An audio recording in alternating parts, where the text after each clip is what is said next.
പുതിയൊരു ക്ലാസ്സിലേക്ക് സ്വാഗതം. ഇന്ന് നമ്മൾ ഡിസ്കസ് ചെയ്യുന്നത് അമേരിക്കൻ റവല്യൂഷനാണ്. ലോക ചരിത്രത്തിൽ ഒരുപാട് വിപ്ലവങ്ങളുണ്ടെന്ന് പറഞ്ഞു. നമ്മൾ റഷ്യൻ വിപ്ലവത്തെക്കുറിച്ച് പറഞ്ഞു. ഇനി അമേരിക്കൻ വിപ്ലവമാണ്. റഷ്യൻ വിപ്ലവം ആരെങ്കിലും കണ്ടിട്ടില്ലെങ്കിൽ നമ്മൾ അപ്ലോഡ് ചെയ്തിട്ടുണ്ട്. ആ ക്ലാസ് ഒന്ന് കണ്ടു നോക്കാം. ഓക്കെ, അപ്പം അമേരിക്കൻ വിപ്ലവം എന്ന് പറയുമ്പോൾ ഇത് എവിടെയാണ് നടന്നിട്ടുണ്ടാവുക? അമേരിക്ക എന്ന് പറയുന്ന രാജ്യത്തെക്കാളും ഏത് ഭൂഖണ്ഡത്തിലാണ് എന്ന് ചോദിക്കുമ്പോൾ മനസ്സിലാക്കുക. നമുക്ക് പ്രധാനമായിട്ടും വടക്കേ അമേരിക്ക, തെക്കേ അമേരിക്ക. അപ്പോൾ വടക്കേ അമേരിക്കയിലാണ് എന്ത് നടക്കുന്നത്? ഈ അമേരിക്കൻ റവല്യൂഷൻ നടക്കുന്നത്. ഈ അമേരിക്കൻ റവല്യൂഷനെ കുറിച്ച് പഠിക്കുന്നതിന് മുമ്പ് നമ്മൾ അറിഞ്ഞിരിക്കേണ്ട ഒരു കാര്യമാണ്, നമുക്കറിയാം ഈ അമേരിക്ക കണ്ടുപിടിച്ചത് ആരാണ്? കൊളംബസ് ആണ്. അമേരിക്ക കണ്ടുപിടിച്ചത് ആരാണ്? കൊളംബസ് ആണ്. അപ്പോൾ കൊളംബസിൻ്റെ ജന്മദേശം ഇറ്റലിയാണ്. അപ്പോൾ എങ്ങനെയാണ് കൊളംബസ് അമേരിക്ക കണ്ടുപിടിച്ചതെന്ന് ചോദിച്ചു കഴിഞ്ഞാൽ, ശരിക്ക് ഈ കൊളംബസ് അമേരിക്കയിലേക്കല്ല പോയത്, ഇന്ത്യയിലേക്കാണ് പോയത്. അങ്ങനെ അദ്ദേഹം അങ്ങനെ യാത്ര തുടർന്നു. അപ്പോൾ ഇതിൻ്റെ ഒരു ജസ്റ്റ് ഒരു ഹിസ്റ്ററി പറഞ്ഞുതരാം. അദ്ദേഹത്തിൻ്റെ ഒരു ആഗ്രഹം എന്ന് പറയുന്നത് ഇന്ത്യയിൽ പോവുക എന്നുള്ളതായിരുന്നു. പക്ഷെ അതിനുള്ള സാമ്പത്തിക സ്ഥിതിയൊന്നും അദ്ദേഹത്തിൻ്റെ മാതൃരാജ്യമായ ഇറ്റലിക്ക് ഉണ്ടായിരുന്നില്ല. അങ്ങനെ അദ്ദേഹം എന്ത് ചെയ്തു എന്ന് ചോദിച്ചു കഴിഞ്ഞാൽ, തൻ്റെ അയൽരാജ്യമായ പോർച്ചുഗലിലേക്ക് പോയി. അങ്ങനെ അവിടുത്തെ രാജാവിനോട് തൻ്റെ കാര്യങ്ങളൊക്കെ പറഞ്ഞു. പക്ഷേ അവർ അതിനെ എതിർക്കുകയാണ് ചെയ്തത്. അങ്ങനെ നിരാശയോടെ തിരിച്ച് അദ്ദേഹം മാതൃരാജ്യമായ ഇറ്റലിയിലേക്ക് പോരുന്നു. പക്ഷെ അദ്ദേഹത്തിൻ്റെ ആഗ്രഹം ഉള്ളിൽ ഇങ്ങനെ കിടക്കുകയാണ്. പിന്നീട് അദ്ദേഹം ഈ കാര്യം പറഞ്ഞിട്ട് സ്പെയിനിലേക്ക് പോവുകയാണ്. അത് സ്പെയിനിലൊരു രാജ്ഞിയാണ്. സ്പെയിനിന് ഇന്ത്യയിലേക്ക് പോവാൻ കൊളംബസിനെ സഹായിക്കണം എന്നൊക്കെ ഉണ്ട്. പക്ഷേ സ്പെയിനിൻ്റെ ഒരു പോർഷൻ തന്നെ ആഫ്രിക്കയിലെ ഒരു ഗോത്രവർഗം എന്ത് ചെയ്തിട്ടുണ്ട്? പിടിച്ചെടുത്തിട്ടുണ്ട്. അപ്പം സ്വാഭാവികമായിട്ടും സ്പെയിൻ എന്താണ് ആദ്യം ചെയ്യുക? തൻ്റെ പ്രദേശത്ത് നിന്ന് പിടിച്ചെടുത്ത ആ ഒരു പ്രദേശം തിരികെ പിടിക്കാനല്ലേ. അപ്പോൾ ഇപ്പോൾ വേണ്ടാന്ന് പറഞ്ഞു. അങ്ങനെ വർഷങ്ങൾക്ക് ശേഷം സ്പെയിൻ ആ സ്ഥലങ്ങളൊക്കെ എന്ത് ചെയ്യാണ്? പിടിച്ചെടുക്കുകയാണ്. അങ്ങനെ വീണ്ടും കൊളംബസിനെ എന്ത് ചെയ്യാണ്? തിരിച്ച് സ്പെയിനിലേക്ക് വിളിപ്പിക്കുന്നു. എന്നിട്ട് പറയുന്നു, നിനക്ക് ഇന്ത്യയിലേക്ക് പോവാൻ എന്ത് സഹായമാണ് ഞങ്ങൾ ചെയ്തു തരേണ്ടത്? അപ്പോൾ അദ്ദേഹം പറഞ്ഞത്, എനിക്ക് 100ഓളം നാവികരെ വേണം, 3 കപ്പൽ വേണം, 1 വർഷത്തേക്കുള്ള ഭക്ഷണവും വെള്ളവും ഒക്കെ വേണമെന്ന് പറഞ്ഞു. അതിൻ്റെ ഫലമായിട്ട് കൊളംബസ് 3 കപ്പൽ വ്യൂഹവുമായിട്ട് ഇന്ത്യയിലേക്ക് പോവുകയാണ്. പരീക്ഷയ്ക്കൊക്കെ ചിലപ്പം ചോദിക്കും, ആ 3 കപ്പലുകൾ ഏതൊക്കെയാണ്? ഒന്ന് സാന്താ മരിയ, നൈന, പിൻഡ എന്ന് പറയുന്ന കപ്പലുകളാണ്. ഏതൊക്കെയാണ്? Santa Maria, Nina, Pinta. ഈ 3 കപ്പൽ വ്യൂഹത്തിലാണ് ഇവരെന്ത് ചെയ്യുന്നത്? ഇന്ത്യയിലേക്ക് സഞ്ചരിക്കുന്നത്. അപ്പോൾ ഇവിടെ ചോദിക്കുന്ന ഒരു ചോദ്യമുണ്ട്, ഏത് രാജ്യത്തിൻ്റെ സഹകരണത്തോടു കൂടിയാണ് ക്രിസ്റ്റഫർ കൊളംബസ് എങ്ങോട്ട് യാത്ര നടത്തിയത്? ഇന്ത്യയിലേക്ക് യാത്ര നടത്തിയതെന്ന് ചോദിച്ചു കഴിഞ്ഞാൽ പറയേണ്ടത് സ്പെയിനിൻ്റെ സഹായത്തോടു കൂടിയിട്ടാണ്. സ്പെയിനിൻ്റെ സഹായത്തോടു കൂടിയിട്ടാണ് ക്രിസ്റ്റഫർ കൊളംബസ് ഇന്ത്യയിലേക്ക് വരുന്നത്. പക്ഷെ അദ്ദേഹം ഇന്ത്യയിലേക്കാണ് വരുന്നത് എന്ന് പറഞ്ഞ് അദ്ദേഹം ഒരു പ്രദേശത്ത് കയറുകയാണ്. ഒരുപാട് ചരിത്രമുണ്ട്, ഞാൻ അങ്ങോട്ടൊന്നും പോകുന്നില്ല. ശരിക്കും അത് ഇന്ത്യയല്ല, അമേരിക്കയിലാണ് എത്തിയത്. പക്ഷെ ഇവർ അവിടെയുള്ള ആൾക്കാരെ കണ്ടപ്പം, മനുഷ്യന്മാരെ കണ്ടപ്പം ഇന്ത്യസ് എന്ന് വിളിച്ചു, ഇന്ത്യക്കാരെ എന്ന് വിളിച്ചു. ഇവരാണ് പിൽക്കാലത്ത് റെഡ് ഇന്ത്യസ് എന്ന പേരിൽ അറിയപ്പെട്ടിരുന്നത്. പിന്നെ എങ്ങനെയാണ് ഈ ഇന്ത്യ എന്നുള്ള പേരിൽ നിന്ന് ഈ ഇത് അമേരിക്കയാണ് എന്ന് എങ്ങനെയാണ് മനസ്സിലാക്കിയതെന്ന് ചോദിച്ചു കഴിഞ്ഞാൽ, ഇദ്ദേഹത്തിൻ്റെ അതേ സമയത്ത് ജീവിച്ചിരുന്ന ഒരു നാവികൻ, ഒരു പര്യവേഷകനാണ് അമേരിക്കോ വെസ്പുജി എന്ന് പറയുന്ന ഒരു വ്യക്തി. ഈ അമേരിക്കോ വെസ്പുജി കണക്ക് കൂട്ടാണ്. കാരണം ഇവർ യാത്ര പുറപ്പെടുന്നത് സ്പെയിനിൽ നിന്നാണ്. സ്പെയിനിൽ നിന്ന് ഇന്ത്യയിലേക്ക് എത്തണമെങ്കിൽ, ഞാൻ ഒരു എക്സാമ്പിൾ പറയാം, 1 വർഷം എടുക്കുമെന്ന് വിചാരിക്കാം. പക്ഷേ ഇവർ ഒരു 2 മാസം കൊണ്ടോ അല്ലെങ്കിൽ 1.5 മാസം കൊണ്ടോ ഇവരെന്ത് ചെയ്യാണ്? ഇന്ത്യയിലെത്തി എന്ന് പറയുകയാണ്. അങ്ങനെ 3 തവണ അമേരിക്കയിലെത്തിയിട്ട് ഇന്ത്യയിലെത്തി എന്നാണ് ക്രിസ്റ്റഫർ കൊളംബസ് നാട്ടിലൊക്കെ വന്നുപോയി പറഞ്ഞത്. അപ്പം ഈ അമേരിക്കോ വെസ്പുജി വിലയിരുത്താണ്, ഇത്രയും സമയത്തിനുള്ളിൽ കൊളംബസ് എവിടെ പോയി വരാൻ സാധിക്കില്ല? ഇന്ത്യയിൽ എത്താൻ സാധിക്കില്ല എന്ന് ആര് വിലയിരുത്തുകയാണ്? അമേരിക്കോ വെസ്പുജി വിലയിരുത്തുകയാണ്. അപ്പോൾ ക്രിസ്റ്റഫർ കൊളംബസ് ഇന്ത്യയിലേക്കല്ല എത്തിയത്, മറിച്ച് മറ്റൊരു പ്രദേശത്തേക്കാണ് എത്തിയത് എന്ന് ആര് വിലയിരുത്തുകയാണ്? അമേരിക്കോ വെസ്പുജി വിലയിരുത്തുകയാണ്. അപ്പം അങ്ങനെയാണ് ഇതിന് എന്ത് പേര് വരുന്നത്? അമേരിക്ക എന്ന പേര് വരുന്നത്. ഓക്കെ, അപ്പം ഞാൻ പോയിന്റ് മാത്രം പറയാം. കൊളംബസ് അമേരിക്കൻ ഭൂഖണ്ഡം കണ്ടെത്തിയ വർഷം ഏതാണെന്ന് ചോദിച്ചാൽ 1492 ഇത് ഏത് നൂറ്റാണ്ടാണെന്ന് ചോദിച്ചാൽ നമുക്ക് പറയണം 15-ാം നൂറ്റാണ്ടാണ്. 1492 15-ാം നൂറ്റാണ്ടാണ്. ഇദ്ദേഹത്തിൻ്റെ കൊളംബസിൻ്റെ ജന്മസ്ഥലം ഇറ്റലിയാണ്. അദ്ദേഹം ഏത് രാജ്യത്തിൻ്റെ സഹകരണത്തോടു കൂടിയാണ് സമുദ്രയാത്ര പുറപ്പെട്ടതെന്ന് ചോദിച്ചാൽ സ്പെയിനാണ്. കൊളംബസിൻ്റെ കപ്പൽ വ്യൂഹത്തിൽ എത്ര കപ്പലുകൾ ഉണ്ടായിരുന്നു? 3 കപ്പലുകൾ ഉണ്ടായിരുന്നു. ഏതൊക്കെയാണ്? സാന്താ മരിയ, നൈന, പിൻഡ എന്ന് പറയുന്ന 3 കപ്പലുകളാണ് ഉണ്ടായിരുന്നത്. ഇതിൽ സാന്താ മരിയ എന്ന് പറയുന്ന കപ്പൽ എന്ത് ചെയ്യാണ്? തകരുകയാണ്. അപ്പം അതിൻ്റെ പലക ഉപയോഗിച്ച് ഉണ്ടാക്കിയ കോട്ടയുടെ പേരാണ് നവിദാദ് എന്ന് പറയും. അപ്പം സാന്താ മരിയ കപ്പലിൻ്റെ പലക ഉപയോഗിച്ച് നിർമ്മിച്ച കോട്ടയുടെ പേരാണ് നവിദാദ്. എന്താണ്? നവിദാദ്. ഇനി ഞാൻ നേരത്തെ പറഞ്ഞു, ഇന്ത്യയാണെന്ന് കരുതി അമേരിക്കയിലെ തദ്ദേശീയവാസികളെ കൊളംബസ് വിളിച്ചത് ഏത് പേരിലാണ്? ഇന്ത്യീസ്. ഇന്ത്യക്കാരെ എന്നാണ് വിളിച്ചത്. ഇന്ത്യീസ്. ഇവരാണ് പിൽക്കാലത്ത് ഏത് പേരിൽ അറിയപ്പെട്ടിരുന്നത്? റെഡ് ഇന്ത്യസ് എന്ന പേരിൽ അറിയപ്പെട്ടിരുന്നത്. ഇനിയാണ് നമ്മുടെ ചരിത്രത്തിലേക്ക് വരുന്നത്. അഥവാ നമ്മൾ പറയാൻ പോകുന്നത് ഈ സമയത്ത് ഇപ്പം അമേരിക്ക എന്ന് പറയുന്ന ഒരു രാജ്യമുണ്ട് എന്ന് ലോക രാജ്യങ്ങളൊക്കെ എന്ത് ചെയ്യാണ്? മനസ്സിലാക്കുകയാണ്. ഈ സമയത്ത് നമ്മുടെ ബ്രിട്ടനിലൊരു സംഭവം നടക്കുകയാണ്. ജെയിംസ് ഒന്നാമൻ എന്ന് പറയുന്നൊരു രാജാവ്, അദ്ദേഹം അവിടെയുള്ള ജനങ്ങളെ മതപരമായിട്ട് എന്ത് ചെയ്യാണ്? പീഡിപ്പിക്കുകയാണ്. ബ്രിട്ടനിലെ ജെയിംസ് ഒന്നാമൻ എന്ന് പറയുന്ന രാജാവ് മതപരമായിട്ട് എന്ത് ചെയ്യുകയാണ്? അവിടെയുള്ള ജനങ്ങളെ പീഡിപ്പിക്കുകയാണ്. അപ്പം ഈ സമയത്ത് അവരെന്ത് ചെയ്തെന്ന് ചോദിച്ചു കഴിഞ്ഞാൽ, ജെയിംസ് ഒന്നാമൻ ഇത് സഹിക്കാനാവാതെ ഇവരെന്ത് ചെയ്യാണ്? പലായനം ചെയ്യാൻ തീരുമാനിക്കുകയാണ്. എങ്ങോട്ട്? അമേരിക്കയിലേക്ക്. അപ്പം ജെയിംസ് ഒന്നാമൻ്റെ മതപീഡനം സഹിക്കാനാവാതെ ബ്രിട്ടനിൽ നിന്ന് അമേരിക്കയിലേക്ക് പലായനം ചെയ്ത ഈ ആളുകൾ അറിയപ്പെട്ടിരുന്ന പേരാണ് തീർത്ഥാടക പിതാക്കൾ അല്ലെങ്കിൽ പിൽഗ്രിം ഫാദേഴ്സ്. ആരാണ് തീർത്ഥാടക പിതാക്കൾ എന്ന് പറഞ്ഞാൽ? ബ്രിട്ടനിൽ നിന്ന് അമേരിക്കയിലേക്ക് കുടിയേറി പാർത്തവരെയാണ് തീർത്ഥാടക പിതാക്കൾ എന്നറിയപ്പെടുന്നത്. പിൽഗ്രിം ഫാദേഴ്സ് എന്നറിയപ്പെടുന്നു. ഈ തീർത്ഥാടക പിതാക്കൾ അമേരിക്കയിലേക്ക് കുടിയേറിയത് ഏത് വർഷമാണ്? 1620. അങ്ങനെ അവർ അഭയം തേടിയാണ് വന്നത്. പിന്നീട് അവരെന്ത് ചെയ്തെന്ന് ചോദിച്ചു കഴിഞ്ഞാൽ അവിടെ കച്ചവടം ആരംഭിച്ചു. കച്ചവടം അവർക്ക് കൂടുതൽ നിയന്ത്രണം കിട്ടാൻ വേണ്ടിയിട്ട് അവർ കോളനികൾ ആരംഭിക്കുകയാണ്. തീർത്ഥാടക പിതാക്കൾ അമേരിക്കയിൽ എത്ര കോളനികളാണ് ആരംഭിച്ചത്?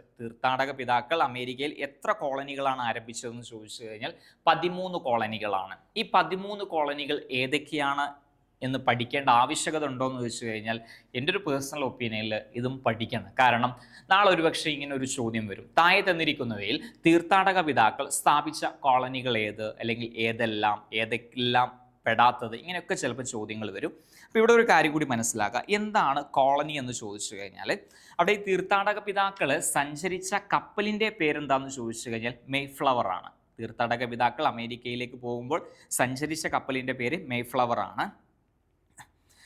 എന്താണ് കോളനി എന്നതുകൊണ്ട് അർത്ഥമാക്കുന്നത് എന്ന് SCERTയിൽ പറയുന്നത് എന്താണെന്ന് ചോദിച്ചു കഴിഞ്ഞാൽ, തങ്ങളുടെ വ്യവസായങ്ങൾക്ക് ആവശ്യമായ അസംസ്കൃത വസ്തുക്കൾ കണ്ടെത്തുകയും എന്നിട്ട് ഈ ഉൽപ്പന്നങ്ങൾ വിറ്റഴിക്കാനുമുള്ള ഒരു കമ്പോളമായിട്ടാണ് ഇവർ എന്തിനെ കരുതുന്നത്? കോളനിയെ കരുതുന്നത്.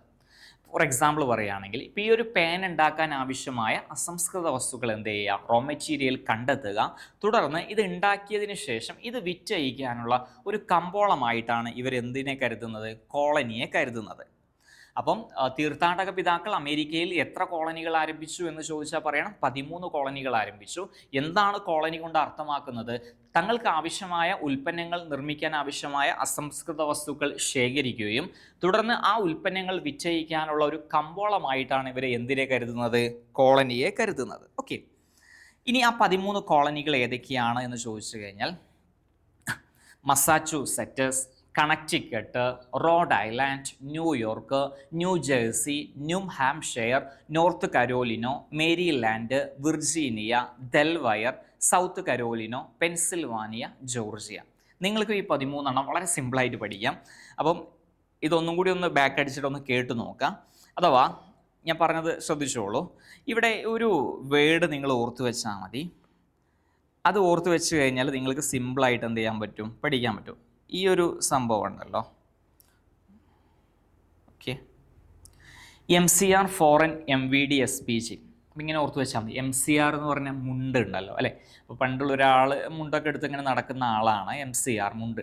അപ്പോൾ പിന്നെ അദ്ദേഹത്തിൻ്റെ ലൈഫിൽ കുറേ പുതിയ കാര്യങ്ങൾ നടക്കുകയാണ്, 4 ന്യൂ കാര്യങ്ങൾ നടക്കുകയാണ്. അദ്ദേഹത്തിന് ആദ്യം എന്ത് ചെയ്തു, എക്സാമൊക്കെ അറ്റൻഡ് ചെയ്തപ്പോൾ MVDയിൽ ജോലി ലഭിച്ചു, മോട്ടോർ വെഹിക്കിൾ ഡിപ്പാർട്ട്മെൻറ്റിൽ. തുടർന്ന് SPGയിലും ജോലി ലഭിച്ചു. അപ്പോൾ ഇത്ര ഓർത്ത് വെച്ചാൽ മതി. MCR, 4N, MVD, SPG. M എന്ന് പറഞ്ഞാൽ എന്താണ്, മസാച്യൂസെറ്റ്സ് അല്ലേ. നമ്മൾ നല്ല പെയിനാണ്, അപ്പോൾ ബോഡിയൊക്കെ ഒന്ന് മസാജ് ചെയ്താൽ ഒന്ന് സെറ്റ് ആവാം. മസാച്യൂസെറ്റ്സ്. വരുന്ന കണക്റ്റിക്കട്ട്. ഇപ്പോൾ നമ്മുടെ വീട്ടിൽ ഒരാൾക്ക് ഒരു കണക്ഷൻ ഉണ്ടെന്ന് നമുക്ക് തോന്നി, അപ്പോൾ നമ്മൾ എന്ത് ചെയ്തു, കട്ട് ചെയ്ത് ഓർത്ത് വെക്കാം, കണക്റ്റിക്കട്ട്. Rhode island. ഇപ്പോൾ നമ്മുടെ കേരളത്തിലൊക്കെ കണ്ടിട്ടുണ്ടാവില്ല, കാലവർഷം ആവുന്ന സമയത്ത് റോഡിൽ ചെറിയ ചെറിയ ഐലാൻഡൊക്കെ വരുന്നത്, റോഡ് ഐലാൻഡ്. കാരണം ഇതെന്തിനാ ഇങ്ങനെ പറയുമെന്ന് ചോദിച്ചു കഴിഞ്ഞാൽ നമ്മുടെ ബ്രെയിനിന് ഇമേജ് മാത്രമേ മനസ്സിലാവുകയുള്ളൂ. അപ്പോൾ ഇങ്ങനെ പഠിച്ചു കഴിഞ്ഞാൽ പെട്ടെന്ന് മനസ്സിലോട്ട് കയറാൻ പറ്റൂ കേട്ടോ. Then New York, New Jersey, New Hampshire, North Carolina, Maryland, Virginia, Delaware അല്ലെങ്കിൽ Delaware, South Carolina, Pennsylvania, Georgia.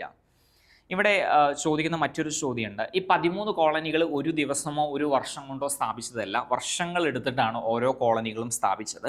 ഇതിൽ ആദ്യമായിട്ട് സ്ഥാപിച്ച കോളനി ഏതാണെന്ന് ചോദിച്ചാൽ പറയണം, വിർജീനിയയാണ്. അപ്പോൾ ആദ്യമായിട്ട് തന്നെ തീർത്ഥാടക പിതാക്കൾക്ക് അമേരിക്കയിൽ ഒരു കോളനി സ്ഥാപിക്കുക എന്നത് അവരെ സംബന്ധിച്ചിടത്തോളം ഒരു വിക്ടറി അല്ലേ, വിർജീനിയ. അവസാനം സ്ഥാപിച്ചത് ഏതാണെന്ന് ചോദിച്ചു കഴിഞ്ഞാൽ ജോർജിയയാണ്, ജോർജിയ. അപ്പോൾ 13 കോളനികളാണ്. 13 കോളനികളിൽ ആദ്യം സ്ഥാപിച്ചത് വിർജീനിയ, അവസാനം സ്ഥാപിച്ചത് ജോർജിയയാണ്. ഇത് ഇമ്പോർട്ടൻ്റ് ആണ്, കാരണം ഇവിടുന്ന് വരുന്ന റയർ ഫാക്റ്റുകളൊക്കെ ഒരുപക്ഷെ ഇങ്ങനെയുള്ള ക്വസ്റ്റ്യൻസ് ആയിരിക്കും. നന്നായിട്ട് ഞാൻ പറഞ്ഞ ആ ട്രിക്ക് ഉപയോഗിച്ചിട്ടൊന്ന് പഠിച്ചു നോക്കാം കേട്ടോ. ഓക്കെ, അങ്ങനെ ഇവർ കോളനികളൊക്കെ സ്ഥാപിച്ചു. ഇനി ഇവർക്ക് കൂടുതൽ നിയന്ത്രണങ്ങൾ കിട്ടാൻ വേണ്ടിയിട്ട് ഇവരുടെ മാതൃരാജ്യമായ ഇംഗ്ലണ്ടിൻ്റെ സഹായത്തോട് കൂടിയിട്ട് ഒരു വാണിജ്യ നയം അമേരിക്കയിൽ എന്ത് ചെയ്യാണ്, കൊണ്ടുവരികയാണ്. അപ്പം മാതൃരാജ്യമായ ഇംഗ്ലണ്ടിൻ്റെ സഹായത്തോടു കൂടി തീർത്ഥാടക പിതാക്കൾ അമേരിക്കയിൽ കൊണ്ടുവന്ന വാണിജ്യ നയമാണ് മെർക്കൻ്റലിസ്റ്റ് നിയമങ്ങൾ എന്ന് പറയും. എന്താണ് മെർക്കൻ്റലിസ്റ്റ് നിയമങ്ങൾ?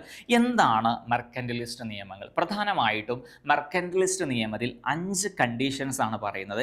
ഏതൊക്കെയാണ് ഈ 5 കണ്ടീഷൻസ് എന്ന് നോക്കാം. ഒന്ന്, കോളനിയിൽ നിന്നോ കോളനിയിലേക്കോ സാധനങ്ങൾ കൊണ്ടുപോകുന്നത് ഇംഗ്ലണ്ടിൻ്റെ കപ്പലിലോ കോളനികളിൽ നിർമ്മിച്ച കപ്പലിലോ ആയിരിക്കണം. അഥവാ ഒരു ഫോർ എക്സാമ്പിൾ പറയുകയാണെങ്കിൽ ഒരാൾ ഒരു ബിസ്ക്കറ്റ് വിൽക്കുന്ന ഒരാളാണെന്ന് വിചാരിക്കുക. അപ്പോൾ അയാൾ അതുവരെ അദ്ദേഹത്തിൻ്റെ വാഹനത്തിലാണ് അല്ലെങ്കിൽ അവരുടെ കപ്പലിലാണ് കൊണ്ടുപോയത്. ഇനി പറയുന്നത് ഒന്നുകിൽ ഇംഗ്ലണ്ടിൻ്റെ കപ്പലിലോ അല്ലെങ്കിൽ കോളനിയിൽ നിർമ്മിച്ച കപ്പലിലോ മാത്രമായിരിക്കണം ഈ ഒരു സാധനങ്ങൾ കൊണ്ടുപോവേണ്ടത്. അങ്ങനെ കൊണ്ടുപോകുമ്പോൾ എന്തായിരിക്കും, അതിൻ്റെ ചുങ്കവും മറ്റു കാര്യങ്ങളൊക്കെ എന്ത് ചെയ്യേണ്ടി വരും, കൊടുക്കേണ്ടി വരും.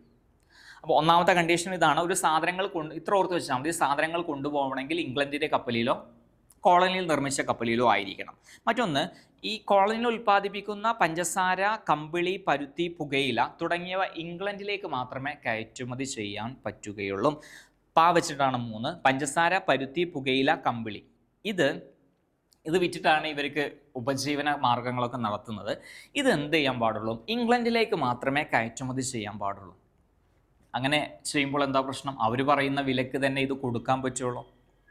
മൂന്നാമത്തെ കാര്യം, ഈ കോളനിയിലെ നിയമപരമായ പ്രമാണങ്ങൾ, വർത്തമാനപത്രങ്ങൾ, ലഘുലേഖകൾ, ലൈസൻസുകൾ തുടങ്ങിയവയിലെല്ലാം ഇംഗ്ലണ്ടിൻ്റെ മുദ്ര പതിക്കണം. അഥവാ പ്രധാനപ്പെട്ട രേഖകളിലൊക്കെ ഇംഗ്ലണ്ടിൻ്റെ മുദ്ര പതിക്കണം. അതുകൊണ്ട് എന്തായിരിക്കും അർത്ഥമാക്കുന്നത്, ഞങ്ങളാണ് ഇതിൻ്റെ അതോറിറ്റി എന്ന് അവർ വരുത്തി തീർക്കാൻ വേണ്ടിയിട്ടാണ് അങ്ങനെ ചെയ്തിട്ടുള്ളത്.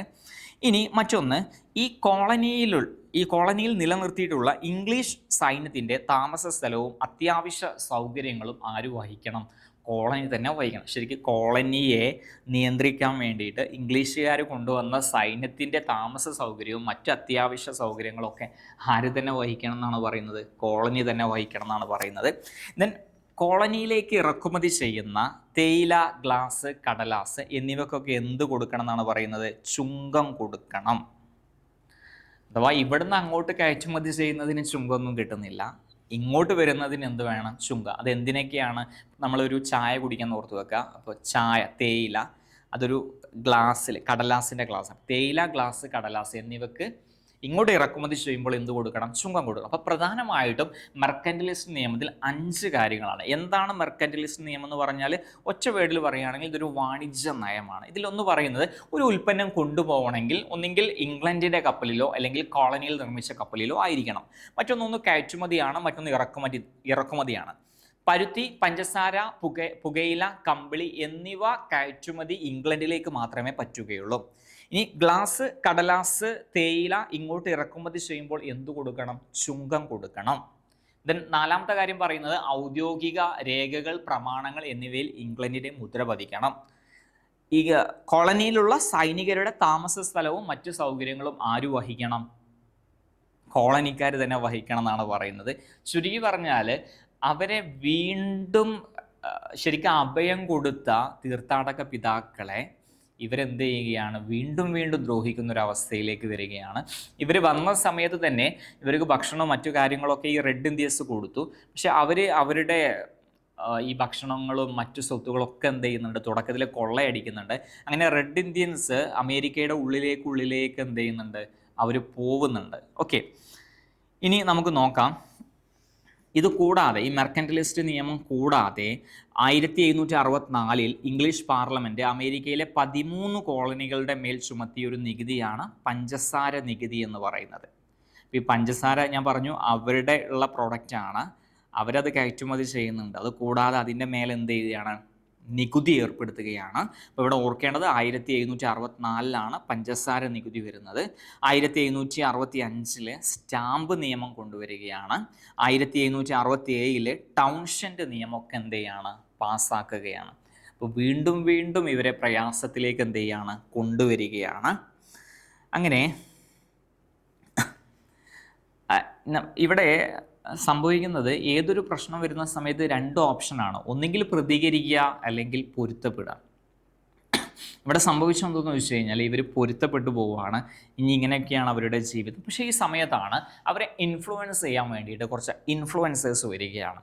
അമേരിക്കൻ വിപ്ലവ സമയത്ത് ജീവിച്ചിരുന്ന പ്രധാനപ്പെട്ട ഒരു എഴുത്തുകാരാണ്, തത്വചിന്തകനാണ്. ഒന്ന് ജോൺ ലോക്ക് എന്ന് പറയുന്ന വ്യക്തി. ജോൺ ലോക്ക് പറയുന്ന ഒരു കാര്യമുണ്ട്, മനുഷ്യന് ചില മൗലിക അവകാശങ്ങളുണ്ട്, അതിനെ ഹനിക്കാൻ ഒരു ഗവൺമെന്റിനും അധികാരമില്ല. മനുഷ്യന് ചില മൗലിക അവകാശങ്ങളുണ്ട്, അതിനെ ഹനിക്കാൻ ഒരു ഗവൺമെന്റിനും അധികാരമില്ല എന്ന് പറഞ്ഞ വ്യക്തി ആരാണെന്ന് ചോദിച്ചു കഴിഞ്ഞാൽ ജോൺ ലോക്കാണ്. ആരാണ്? John Locke. Very important questions ആണ്. അതുപോലെ ഏതെങ്കിലും ഒരു വിദേശ ശക്തിക്ക്, അവരുദ്ദേശിച്ചത് ഇംഗ്ലണ്ടാണ്, ഏതെങ്കിലും ഒരു വിദേശ ശക്തിക്ക് ഈ വൻകര അഥവാ വടക്കേ അമേരിക്ക അധികകാലം കീഴടങ്ങി കഴിയുമെന്നത് യുക്തിക്ക് നിരക്കുന്നതല്ല. ഏതെങ്കിലും ഒരു വിദേശ ശക്തിക്ക് ഈ വൻകര അധികകാലം കീഴടങ്ങി കഴിയുമെന്നത് യുക്തിക്ക് നിരക്കുന്നതല്ല എന്ന് പറഞ്ഞത് ആരാണ്? തോമസ് പെയിൻ ആണ്. ആരാണ്? തോമസ് പെയിൻ ആണ്. അതുപോലെ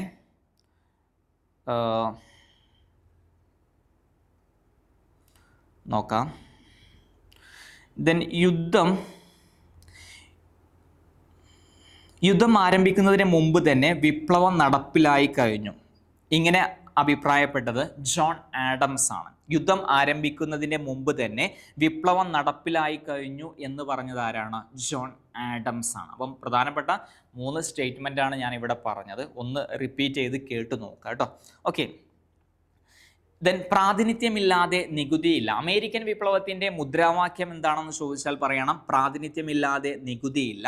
ഇത് പറഞ്ഞത് ആരാണ്? ജെയിംസ് ഓട്ടീസ് ആണ്. ആരാണ്? James Otis. ഇത് സ്ലൈഡ് ചെറുതായിട്ട് അങ്ങോട്ട് മാറിയിട്ടുണ്ട്, അപ്പോൾ ഇത്ര ഓർത്തു വെക്കുക.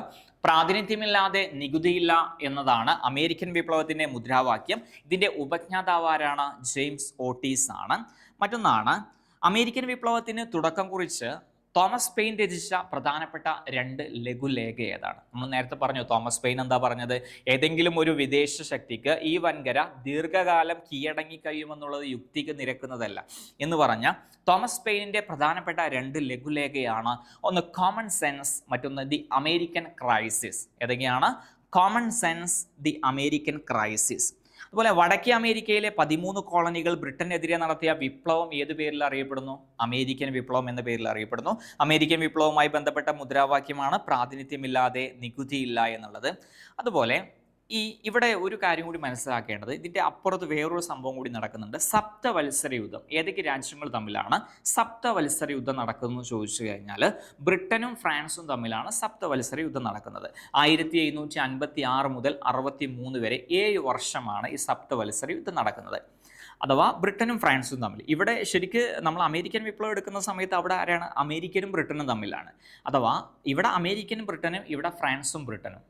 രണ്ടുപേരുടെയും ശത്രു കോമൺ ആണ്. ആര് തന്നെയാണ്?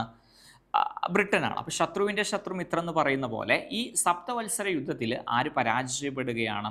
ഫ്രാൻസ് പരാജയപ്പെടുകയാണ്. അങ്ങനെ ഫ്രാൻസിന് ഇനി ബ്രിട്ടനോട് ആക്രമിക്കാനുള്ള കെൽപ്പില്ലാത്തതുകൊണ്ട് അവരെന്ത് ചെയ്തു എന്ന് ചോദിച്ചു കഴിഞ്ഞാൽ ഇവരുടെ ആയുധങ്ങളൊക്കെ നൽകി ആരെ സഹായിക്കുകയാണ്? അമേരിക്കയെ സഹായിക്കുകയാണ്. ഈ ഒരു കാര്യം ഓർമ്മയിൽ നിൽക്കുക. സപ്തവത്സര യുദ്ധം 1756 മുതൽ 63 വരെ ബ്രിട്ടനും ഫ്രാൻസും തമ്മിലാണ്. ഇതിൽ ഫ്രാൻസ് എന്ത് ചെയ്യുന്നു? പരാജയപ്പെടുന്നു. തുടർന്ന് സൈന്യം ആയുധങ്ങൾ നൽകി ആരെ സഹായിക്കുന്നുണ്ട്? അമേരിക്കയെ സഹായിക്കുന്നുണ്ട്. ഓക്കെ, ഇനി വെരി വെരി ഇമ്പോർട്ടൻ്റ് ആയ കുറച്ച് വർഷങ്ങളൊക്കെയാണ് നമ്മൾ പറയുന്നത്. അങ്ങനെ യുദ്ധത്തിൽ ഫ്രാൻസ് പരാജയപ്പെട്ടു. തുടർന്ന് അമേരിക്കയിലേക്കുള്ള വിപ്ലവങ്ങൾക്ക് ആയുധങ്ങൾ നൽകി ഫ്രാൻസ് സഹായിച്ചു. ഇനി ഈ ബോസ്റ്റൺ ടീ പാർട്ടി എന്ന് പറയുന്ന ഒരു സംഭവം നടക്കുകയാണ്. ഇവിടെ പഞ്ചസാരക്ക് നികുതി ഏർപ്പെടുത്തി, അതുപോലെ തേയിലക്ക് ഓൾറെഡി ഇങ്ങോട്ട് ഇറക്കുമതി ചെയ്യുകയാണ്, അതിന് നികുതിയുണ്ട്. ഇത് കൂടാതെ ഇവരെന്ത് ചെയ്യാണ്? നികുതി വർദ്ധിപ്പിക്കുകയാണ്. അങ്ങനെ ബ്രിട്ടൻ്റെ പ്രധാനമന്ത്രി തേയില നിയമം പാസ്സാക്കി. അഥവാ തേയിലയുടെ മേൽ അധിക നികുതി എന്ത് ചെയ്യാണ്? ചുമത്തുകയാണ്. ഇനി 1773 ഡിസംബർ 16 ഇമ്പോർട്ടൻ്റ് ആണ്. 1773 ഡിസംബർ 16 രാത്രിയിൽ റെഡ് ഇന്ത്യൻസിൻ്റെ വേഷം ധരിച്ച്. ഇതിവിടെ എന്തിനാണ് റെഡ് ഇന്ത്യൻസിൻ്റെ വേഷം ധരിക്കുന്നതെന്ന് ചോദിച്ചു കഴിഞ്ഞാൽ, ഞാൻ പറഞ്ഞു തുടക്കത്തിലെ റെഡ് ഇന്ത്യൻസ് എന്ത് ചെയ്തു? ഉള്ളിലേക്ക് പോയി. അവരിപ്പോൾ ഒന്നും അവിടെ ഇല്ല. അപ്പോൾ റെഡ് ഇന്ത്യൻസിൻ്റെ വേഷം ധരിച്ച കുറച്ച് ആൾക്കാർ എന്ത് ചെയ്തു ചോദിച്ചു കഴിഞ്ഞാൽ ഈ ബോസ്റ്റൺ എന്ന് പറയുന്ന അല്ലെങ്കിൽ ബോസ്റ്റൺ എന്ന് പറയുന്ന തുറമുഖത്ത് എന്ത് ചെയ്തിട്ടുണ്ടായിരുന്നു? ഒരു കപ്പൽ നങ്കൂരം ഇട്ടിട്ടുണ്ടായിരുന്നു. ഈ കപ്പലിൽ ഒരുപാട് തേയില പെട്ടികളുണ്ട്. അതിൻ്റെ കണക്കൊക്കെ പറയാറുണ്ട്. 342 തേയില പെട്ടികളാണ്. അങ്ങനെ ഈ ബോസ്റ്റൺ തുറമുഖത്ത് നങ്കൂരമിട്ടിരുന്ന തേയില കപ്പലിൽ ഈ കുറച്ച് അക്രമകാരികൾ, അഥവാ റെഡ് ഇന്ത്യൻസിനെ വേഷം ധരിച്ച അക്രമകാരികൾ എന്ത് ചെയ്തു? അതിലേക്ക് കയറി അവരാക്രമിച്ചു. ഈ 342 തേയില പെട്ടികളും അവരെന്ത് ചെയ്തു? കടലിലേക്ക് വലിച്ചെറിഞ്ഞു. ഈ ഒരു സംഭവമാണ് ചരിത്രത്തിൽ അറിയപ്പെടുന്നത് ബോസ്റ്റൺ ടീ പാർട്ടി എന്ന പേരിൽ അറിയപ്പെടുന്നത്. അപ്പം അമേരിക്കൻ വിപ്ലവം പൊട്ടിപ്പുറപ്പെടാനുള്ള കാരണം എന്ന് ചോദിച്ചാലും പറയണം ബോസ്റ്റൺ ടീ പാർട്ടി. ഇത് ഏത് വർഷമാണ്? 1773 ഡിസംബർ 16 എത്ര തേയിലപ്പെട്ടികളാണ്? 342 തേയിലപ്പെട്ടികളാണ്. അമേരിക്കൻ വിപ്ലവം പൊട്ടിപ്പുറപ്പെടാനുള്ള കാരണം എന്ന് ചോദിച്ചാൽ പറയണം ബോസ്റ്റൺ ടീ പാർട്ടിയാണ്. ഇനി ഈ സമയത്ത് അമേരിക്കയുടെ സ്വാതന്ത്ര്യ സംരക്ഷണത്തിന് വേണ്ടി സ്ഥാപിച്ച ആദ്യ പ്രസ്ഥാനമാണ് സ്വാതന്ത്ര്യത്തിൻ്റെ മക്കൾ. ഏതാണ്? സ്വാതന്ത്ര്യത്തിൻ്റെ മക്കൾ. ഇംഗ്ലീഷിൽ എന്താ പറയുക? സൺസ് ഓഫ് ലിബർട്ടി ആണ്. എന്താണ്? Sons of liberty. ഈ സ്വാതന്ത്ര്യത്തിൻ്റെ മക്കൾ എന്ന പ്രസ്ഥാനം ആരംഭിച്ചത് ആരാണ്? സാമുവൽ ആഡംസ് ആണ്. അപ്പോൾ അമേരിക്കയുടെ ആദ്യത്തെ ദേശീയ സ്വാതന്ത്ര്യ പ്രസ്ഥാനമാണ് സ്വാതന്ത്ര്യത്തിൻ്റെ മക്കൾ. ഇത് സ്ഥാപിച്ചതാരാണ്? സാമുവൽ ആഡംസ് ആണ്. അങ്ങനെ ഇവർ ഈ ബോസ്റ്റൺ ടീ പാർട്ടി നടത്തി. റെഡ് ഇന്ത്യൻസിൻ്റെ വേഷം ധരിച്ചാണ് നടത്തിയത്. ഇവരെ മനസ്സിലാക്കില്ല എന്ന് ഇവരും വിചാരിച്ചെങ്കിലും ബ്രിട്ടൻ എന്ത് ചെയ്തു? ഇത് അമേരിക്കക്കാർ തന്നെയാണെന്ന് മനസ്സിലാക്കി. അങ്ങനെ വീണ്ടും അവിടെ നിയമങ്ങൾ കടുപ്പിക്കാൻ തുടങ്ങി. അങ്ങനെ ബ്രിട്ടൻ്റെ നയങ്ങൾക്കും നിയമങ്ങൾക്കുമെതിരെ പ്രതികരിക്കാനായി ജോർജിയ ഒഴികെയുള്ള ബാക്കി 12 കോളനികൾ സമ്മേളിക്കാൻ തീരുമാനിച്ചു. എവിടെയാണ് സമ്മേളിച്ചത്? ഫിലാഡൽഫിയയിലാണ്. 1774 ഇവരെ സമ്മേളിക്കുന്നത്. 1773 എന്ത് നടന്നു? Boston tea party. 1774 ഇവർ എവിടെ സമ്മേളിച്ചു? ഫിലാഡൽഫിയയിൽ സമ്മേളിച്ചു. ബ്രിട്ടൻ്റെ നയങ്ങൾക്കും നിയമങ്ങൾക്കുമെതിരെയാണ് സമ്മേളിക്കുന്നത്. 13 കോളനികളിൽ ജോർജിയ ഒഴികെയുള്ള 12 കോളനികൾ ഇവർ ഫിലാഡൽഫിയയിൽ സമ്മേളിച്ചു. ഈ സമ്മേളനം അറിയപ്പെടുന്നത് ഒന്നാം കോണ്ടിനെൻ്റൽ കോൺഗ്രസ് എന്ന പേരിലാണ് അറിയപ്പെടുന്നത്. എന്ത് പേരിലാണ് അറിയപ്പെടുന്നത്? ഒന്നാം കോണ്ടിനെൻ്റൽ കോൺഗ്രസ് എന്ന പേരിൽ അറിയപ്പെട്ടു. ഈ സമ്മേളനത്തിൽ ഇവരൊരു തീരുമാനമെടുക്കുകയാണ്. അഥവാ തീരുമാനം ഇങ്ങനെയായിരുന്നു: തുടർന്ന് വ്യവസായങ്ങൾക്കും വ്യാപാരങ്ങൾക്കും ഏർപ്പെടുത്തിയിട്ടുള്ള നിയന്ത്രണങ്ങൾ നീക്കണമെന്നും തങ്ങളുടെ അംഗീകാരമില്ലാതെ നികുതി ചുമത്തരുതെന്നും ആവശ്യപ്പെട്ട് കോളനി ജനത ഇംഗ്ലണ്ടിലെ രാജാവിന് എന്ത് ചെയ്യാണ്? നിവേദനം നൽകുകയാണ്. എന്നാൽ രാജാവ് ജനങ്ങളെ അടിച്ചമർത്താനായി സൈന്യത്തെ അയക്കുകയാണ്. അഥവാ ഈ ഒന്നാം കോണ്ടിനെന്റൽ കോൺഗ്രസ് ഫിലാഡൽഫിയയിൽ വെച്ച് നടന്ന 1774 വെച്ച് നടന്ന അവരൊരു തീരുമാനമെടുക്കുകയാണ്. തുടർന്ന് വ്യാവസായങ്ങൾക്കും വ്യാപാരങ്ങൾക്കും ഏർപ്പെടുത്തിയിട്ടുള്ള എല്ലാ നിയന്ത്രണങ്ങളും ഒഴിവാക്കുകയും ഇനി നികുതി ചുമത്തണമെങ്കിൽ ഞങ്ങളുടെ അംഗീകാരം വേണമെന്ന് ആവശ്യപ്പെട്ടുകൊണ്ട് ഇവർ ഇംഗ്ലണ്ടിലെ രാജാവിനൊരു നിവേദനം അയക്കുകയാണ്. എന്നാൽ രാജാവ് എന്ത് ചെയ്യാണ്? ആ നിവേദനം കീറിക്കളഞ്ഞ് കൂടുതൽ സൈന്യത്തെ അങ്ങോട്ട് വിടുകയാണ്, അമേരിക്കയിലേക്ക് വിടുകയാണ്. ഇതുവരെ നിയമപരമായിട്ട് അവരെ പീഡിപ്പിച്ചതെങ്കിൽ ഇനി ആക്രമണപരമായിട്ടാണ് ഈ അമേരിക്കയെ ഇംഗ്ലണ്ട് പീഡിപ്പിച്ചുകൊണ്ടിരിക്കുന്നത്. അങ്ങനെ ഇവർ വീണ്ടും 1775 വീണ്ടും സമ്മേളിക്കുകയാണ്. എവിടെ? ഫിലാഡൽഫിയയിൽ വെച്ച് സമ്മേളിക്കുകയാണ്. ഈ സമ്മേളനം അറിയപ്പെടുന്നത് രണ്ടാം കോണ്ടിനെന്റൽ കോൺഗ്രസ് എന്ന പേരിലാണ്. ഈ സമ്മേളനത്തിൽ ഇവരെന്ത് ചെയ്തു? ഇവരൊരു സൈന്യത്തെ രൂപീകരിക്കുകയാണ്. ആ സൈന്യത്തിൻ്റെ പേരാണ് കോണ്ടിനെന്റൽ ആർമി എന്ന് പറയും. ഈ കോണ്ടിനെന്റൽ ആർമിയുടെ തലവനായിട്ട് ആരെ പ്രഖ്യാപിക്കുകയാണ്? ജോർജ് വാഷിങ്ടനെ എന്ത് ചെയ്യാണ്? പ്രഖ്യാപിക്കുകയാണ്. ഈ ജോർജ് വാഷിങ്ടനാണ് അമേരിക്കയുടെ പിന്നീട് ആദ്യത്തെ പ്രസിഡന്റായിട്ട് മാറുന്നത്. അപ്പോൾ 1775 രണ്ടാം കോണ്ടിനെന്റൽ കോൺഗ്രസ് ഫിലാഡൽഫിയയിൽ വെച്ച് നടന്നു. എന്തിനു വേണ്ടിയാണ്? ഒരു സൈന്യം രൂപീകരിക്കാൻ. ആ സൈന്യത്തിൻ്റെ പേരെന്താണ്? Continental army. അതിൻ്റെ തലവനായിട്ട് ആരെ അപ്പോയിന്റ് ചെയ്യുകയാണ്? ജോർജ് വാഷിങ്ടനെ അപ്പോയിന്റ് ചെയ്യുകയാണ്. അങ്ങനെ ഇവർ സൈന്യത്തൊക്കെ രൂപീകരിച്ചു. പിറ്റത്തെ വർഷം 1776 ജൂലൈ 4 ഇവർ ഫിലാഡൽഫിയയിൽ വീണ്ടും സമ്മേളിക്കുകയാണ്. ഇത് മൂന്നാം കോണ്ടിനെന്റൽ കോൺഗ്രസ് എന്നൊക്കെ അറിയപ്പെടുന്നുണ്ട്. ഈ സമ്മേളനത്തിൽ ഇവരെന്ത് ചെയ്യാണ്? അമേരിക്കയുടെ സ്വാതന്ത്ര്യം പ്രഖ്യാപനം നടത്തുകയാണ്. അഥവാ അമേരിക്കയ്ക്ക് സ്വാതന്ത്ര്യമൊന്നും കിട്ടിയിട്ടില്ല. ഇവർ തന്നെ എന്ത് ചെയ്യാണ്? 76 ജൂലൈ 4 സ്വാതന്ത്ര്യം പ്രഖ്യാപിക്കുകയാണ്. ശരിക്കും അമേരിക്കൻ വിപ്ലവം നടന്നത് എന്നാണെന്ന് ചോദിച്ചു കഴിഞ്ഞാൽ ഈ സ്വാതന്ത്ര്യ പ്രഖ്യാപനത്തെയാണ് അമേരിക്കൻ വിപ്ലവമായിട്ട് പരിഗണിക്കുന്നത്. അഥവാ 1776 ജൂലൈ 4 അമേരിക്ക സ്വാതന്ത്ര്യ പ്രഖ്യാപനം നടത്തുന്നത്. എവിടെ വെച്ചാണ് നടത്തുന്നത്? ഫിലാഡൽഫിയയിൽ വെച്ചാണ് നടത്തുന്നത്. ഈ സ്വാതന്ത്ര്യ പ്രഖ്യാപനത്തിൻ്റെ ആദ്യ വരി എന്തായിരുന്നു? എല്ലാ മനുഷ്യരെയും ദൈവം തുല്യമായാണ് സൃഷ്ടിച്ചിരിക്കുന്നത്. എന്താ പറഞ്ഞത്? എല്ലാ മനുഷ്യരെയും ദൈവം തുല്യമായാണ് സൃഷ്ടിച്ചിരിക്കുന്നത് എന്നാണ് അമേരിക്കയുടെ സ്വാതന്ത്ര്യ പ്രഖ്യാപനം തുടങ്ങുന്നത്. ഈ അമേരിക്കയുടെ സ്വാതന്ത്ര്യ പ്രഖ്യാപനം എഴുതി തയ്യാറാക്കിയത് ആരാണ്? ഒന്ന് തോമസ് ജെഫേഴ്സൺ, മറ്റൊന്ന് ബെഞ്ചമിൻ ഫ്രാങ്ക്ലിയാണ്. ആരൊക്കെയാണ്? തോമസ് ജെഫേഴ്സൺ, ബെഞ്ചമിൻ ഫ്രാങ്ക്ലിയാണ് എഴുതി തയ്യാറാക്കുന്നത്? അമേരിക്കയുടെ സ്വാതന്ത്ര്യ പ്രഖ്യാപനം എഴുതി തയ്യാറാക്കുന്നത്. അങ്ങനെ സ്വാതന്ത്ര്യ പ്രഖ്യാപനത്തോടെ ഇംഗ്ലണ്ടും അമേരിക്കയും തമ്മിൽ നടന്ന യുദ്ധം ഏതു വർഷമാണ് അവസാനിക്കുന്നത്? 1781 ഈ അമേരിക്കയും ഇംഗ്ലണ്ടും തമ്മിലുള്ള യുദ്ധം 1781 അവസാനിച്ചു. പക്ഷേ യുദ്ധം അവസാനിച്ചെങ്കിലും ഇവർക്ക് എന്ത് കൊടുത്തിട്ടില്ല? സ്വാതന്ത്ര്യം ഇംഗ്ലണ്ട് കൊടുക്കുന്നില്ല. ഈ യുദ്ധം അവസാനിക്കുന്ന സമയത്ത് ഈ ജോർജ് വാഷിങ്ടൺ പരാജയപ്പെടുത്തിയ ബ്രിട്ടീഷ് സേനാധിപനാണ് കോൺവാലിസ്. അപ്പം അമേരിക്കയുടെ സേനാ തലവൻ ജോർജ് വാഷിങ്ടൺ ആണെങ്കിൽ ആ സമയത്ത് ബ്രിട്ടൻ്റെ സേനാ തലവൻ ആരായിരുന്നു? കോൺവാലിസ് ആണ്. അങ്ങനെ യുദ്ധം അവസാനിച്ചെങ്കിലും സ്വാതന്ത്ര്യം കിട്ടിയിട്ടില്ല. അങ്ങനെ ഇതിൽ ആര് ഇടപെടുകയാണ്? ഫ്രാൻസ് ഇടപെടുകയാണ്. 1783 ഏത് ഉടമ്പടി പ്രകാരമാണ് 13 കോളനികളുടെ സ്വാതന്ത്ര്യം ബ്രിട്ടൻ അംഗീകരിച്ചതെന്ന് ചോദിച്ചു കഴിഞ്ഞാൽ, അഥവാ ആ സമയത്ത് ലൂയി 14 ഇംഗ്ലണ്ടിനെയും അമേരിക്കയെയും ഫ്രാൻസിലേക്ക് വിളിച്ചു വരുത്താണ്. അങ്ങനെ പാരീസിൽ വെച്ച് 1783 പാരീസ് ഉടമ്പടി ഒപ്പിടാണ്. അതോട് കൂടിയിട്ട് 13 കോളനികളുടെയും അധികാരം അമേരിക്കക്ക് ലഭിക്കുകയാണ്. ഈ പാരീസ് ഉടമ്പടി നടക്കുന്ന സമയത്ത് ഫ്രാൻസിലെ ചക്രവർത്തി ആരാണെന്ന് ചോദിച്ചാൽ പറയേണ്ടത് ലൂയി 14 ആരാണ്? ലൂയി 14 ഇനി കുറച്ച് ഇത്രയും കാര്യങ്ങളാണ് ഈ അമേരിക്കൻ വിപ്ലവത്തെ കുറിച്ച് പറയാനുള്ളത്. ഇനി കുറച്ച് ഇതിൻ്റെ ഒരു ആഡ് ഓൺ ചെയ്തിട്ടുള്ള കുറച്ച് ഫാക്റ്റ് പറഞ്ഞുതരാം. ഇത് ജസ്റ്റ് ഞാൻ പറഞ്ഞു പോകുന്നേ ഉള്ളൂ. ഇതുവരെയുള്ളതാണ് ഏറ്റവും ഇമ്പോർട്ടൻ്റ് ആയ കാര്യം കേട്ടോ. ഓക്കെ, അപ്പോൾ അമേരിക്കയുടെ സ്വാതന്ത്ര്യ പ്രഖ്യാപനം നടക്കുമ്പോൾ ഇംഗ്ലണ്ടിലെ രാജാവ് ആരായിരുന്നു? ജോർജ് 3 അമേരിക്കയുടെ ഭരണഘടന തയ്യാറാക്കിയത് ആരാണ്? ജെയിംസ് മാഡിസൺ ആണ്. ആരാണ്? James Madison. അമേരിക്കയുടെ ഭരണഘടനയിൽ ഒപ്പുവെച്ചത് എന്നാണ്? 1787 സെപ്റ്റംബർ 17 ഒപ്പുവെച്ചത്. സോ സെപ്റ്റംബർ 17 അമേരിക്കൻ ഭരണഘടനാ ദിനമായിട്ട് ആചരിക്കുന്നു.